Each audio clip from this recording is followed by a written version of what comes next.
ഈശോയിൽ സ്നേഹം നിറഞ്ഞവരെ, all happy families are alike, all unhappy families are unhappy in their own way. Leo Tolstoy തൻ്റെ വിഖ്യാതമായ അന്ന കരനീന എന്ന നോവൽ ആരംഭിക്കുന്നത് ഈ വാക്യത്തോടെയാണ്. ഈ ലോകത്തിൽ സന്തോഷം അനുഭവിക്കുന്ന എല്ലാ കുടുംബങ്ങളും ഒരേ രീതിയിലാണ് ആനന്ദിക്കുന്നത്.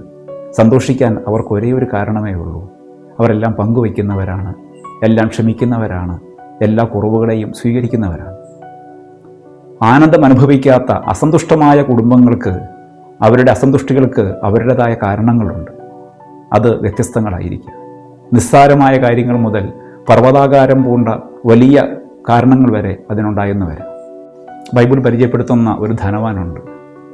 തനിക്ക് വേണ്ടി മാത്രം സമ്പത്ത് കരുതി വയ്ക്കുന്നവൻ, തനിക്ക് വേണ്ടി മാത്രം പദ്ധതികളെ വിഭാവനം ചെയ്യുന്ന ഒരാൾ, മറ്റാർക്കും ഇടം കൊടുക്കാതെ തനിക്ക് വേണ്ടി മാത്രം ചിന്തിക്കുന്ന, പദ്ധതികളെ ആവിഷ്കരിക്കുന്ന ഒരു മനുഷ്യൻ. അയാളെ സുവിശേഷം വിളിക്കുന്നത് ഭോഷൻ എന്നാണ്.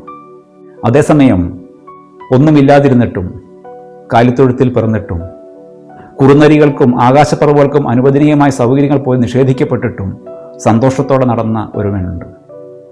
തനിക്കുള്ളതെല്ലാം, തൻ്റെ ശരീരവും തൻ്റെ രക്തവും പങ്കുവെച്ചു കൊടുത്ത അവൻ മിശിഹ രക്ഷകനായി മാറി. പങ്കുവയ്ക്കാനുള്ള, മറ്റുള്ളവരെ പരിഗണിക്കാനുള്ള, ക്ഷമിക്കാനുള്ള, നമ്മളെ തന്നെ കൊടുക്കാനുള്ള ഒരു വലിയ ആഹ്വാനം ക്രിസ്തുവിൻ്റെ എല്ലാ വചനങ്ങൾക്ക് പുറകിലും മറിഞ്ഞിരിപ്പുണ്ട്. ഈ നോമ്പിലൂടെ കടന്നു പോകുമ്പോൾ നാം ആയിരിക്കുന്ന ഇടങ്ങളെ ആനന്ദപൂരിതമാക്കാനുള്ള ഒരു വലിയ വിളി നമ്മെ കാത്തിരിപ്പുണ്ടെന്ന് നമുക്കെപ്പോഴും ഓർക്കാം.